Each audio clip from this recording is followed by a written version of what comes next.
ಉಪಸಭಾಪತಿಗೆ ಹೇಳ ನಾನೀಗ. ಸನ್ಮಾನ್ಯ ಉಪಸಭಾಪತಿಗಳೇ, ಸಭಾಧ್ಯಕ್ಷರೇ, ನೀವು ಹಂಗೆ ಹೇಳ್ಬಿಡ್ತೀರಿ. ಸಭಾಧ್ಯಕ್ಷರೇ, ಉಪಸಭಾಧ್ಯಕ್ಷರೇ, ಸನ್ಮಾನ್ಯ ಉಪಸಭಾಧ್ಯಕ್ಷರೇ, ನಾನು ಉಪಮುಖ್ಯಮಂತ್ರಿಗೂ ಹೇಳ್ತೀನಿ. ಅವ್ರು ಬಂದು ಕೂತಿದ್ದಾರೆ ನೋಡಿ. ಇಲ್ಲಿ ಯಾರನ್ನ ಇದಾರ ಫೈನಾನ್ಸ್ ಡಿಪಾರ್ಟ್ಮೆಂಟ್ ಒಬ್ಬರು?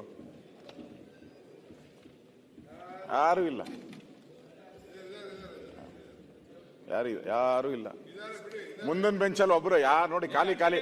ಈಗ ಆ ಪೊಲೀಸ್ ಡಿಪಾರ್ಟ್ಮೆಂಟ್ ಅವ್ರು ಮಾತ್ರ ಬಂದ್ರು, ಪೊಲೀಸ್ ಅವ್ರು ಮಾತ್ರ ಬಂದಿದ್ದಾರೆ ಈಗ.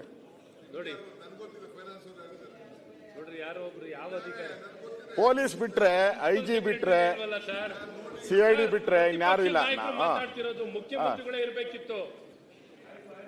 ದಯವಿಟ್ಟು ಸರಿ ಕರ್ಸಿ, ಒಂದು ಆದೇಶ ಮಾಡಿ. ಅಟ್ಲೀಸ್ಟ್ 10 ನಿಮಿಷದಲ್ಲಿ ಅದು ಬರ್ಲಿ. ನೀವು ಅಲ್ಗೋಡಿ, ಪಕ್ಕ ಚೇರ್ ಬರೋವರೆಗೂ ನೀವು ಅಲ್ಲೋ ಕೂತ್ಕೊಳ್ಳಿ. ಉಪಸಭಾಪತಿ, ಸಭಾಧ್ಯಕ್ಷರೇ, ಮುಖ್ಯಮಂತ್ರಿಗಳಿಲ್ಲ, ಹಾಗೇನ ಇದ್ರ ಕೂತ್ಕೊಂಬೋದಾಯ್ತು. ಅಧ್ಯಕ್ಷರು ಇಲ್ದಾಗ ಉಪಾಧ್ಯಕ್ಷರು ಕೂತ್ಕೊಬೇಕು. ಉತ್ತರ ಕೊಡ್ತಾರೆ. ಅವ್ರು ಇಲ್ವಲ್ಲ, ಕರ್ಸಿ. ಪರಮೇಶ್ವರ್ ಅವರು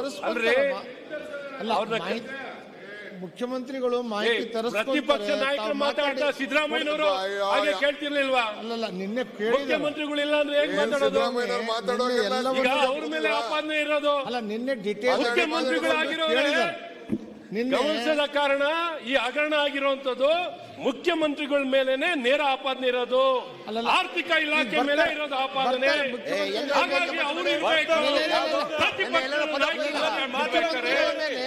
ಈ ರೀತಿನ ಜವಾಬ್ದಾರಿ ನಡ್ಕೊಳ್ಳೋದು. ಮೊನ್ನೆ 7 ಗಂಟೆ ಆಗಲಿ 8 ಗಂಟೆ ಆಗಲಿ ಇರ್ತೀನಿ ಕುತ್ಕೊಂಡು ಮಾತಾಡಿ ಅಂತ ವಿರೋಧ ಪಕ್ಷದ ನಾಯಕರಿಗೆ ಹೇಳಿದ್ರು. ವಿರೋಧ ಪಕ್ಷದ ನಾಯಕರಿಗೆ ಹೇಳಿದ್ರು, ಈಗ ಬರ್ತಾರೆ.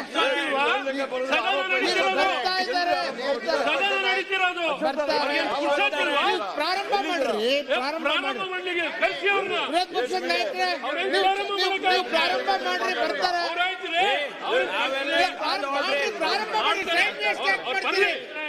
ಪ್ರಾರಂಭ ಮಾಡಿ, ಅಲ್ಲಲ್ಲ, ಪ್ರಾರಂಭ ಮಾಡಿ, ಮಾತಾಡ್ತಾರೆ, ಬರ್ತಾರೆ. ಅವರಿಗೆಲ್ಲ ಮಾಹಿತಿ ಕೊಡ್ತಾರೆ. ಏನ್ ಮಾತಾಡಿದಾರೆ ಅಂತ ಎಲ್ಲ ಮಾಹಿತಿಯನ್ನು ಕೊಡಿಸ್ತಾರೆ. ಅಧಿಕಾರ ಪಕ್ಷದ ನಾಯಕರೇ ಪ್ರಾರಂಭ ಮಾಡಿ, ಮಾಡ್ತೀರಿ. ಈಗ ಮಾತಾಡಿ ನಾನು ಮುಗಿಸ್ತೀನಿ ಅಂತ ಅವ್ರು ಹೇಳಿದ್ರು.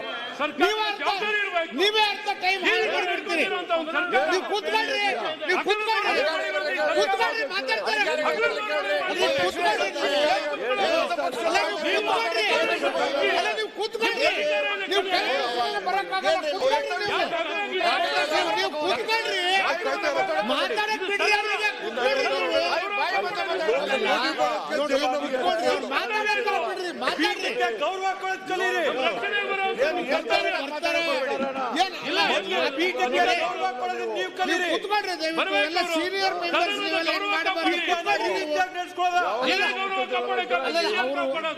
ಮುಖ್ಯಮಂತ್ರಿಗಳು ಉತ್ತರ ಕೊಡುವಾಗ ಎಲ್ಲ ರೆಡಿ ಮಾಡ್ಕೊಂಡು ಬರ್ತಾರೆ. ಕೂತ್ಕೊಳ್ರಿ ನೀವು. ಸಿದ್ದರಾಮಯ್ಯ 15 ನಿಮಿಷ ಇದ್ರಾಗ ವೇಸ್ಟ್ ಮಾಡ್ತೀರಿ.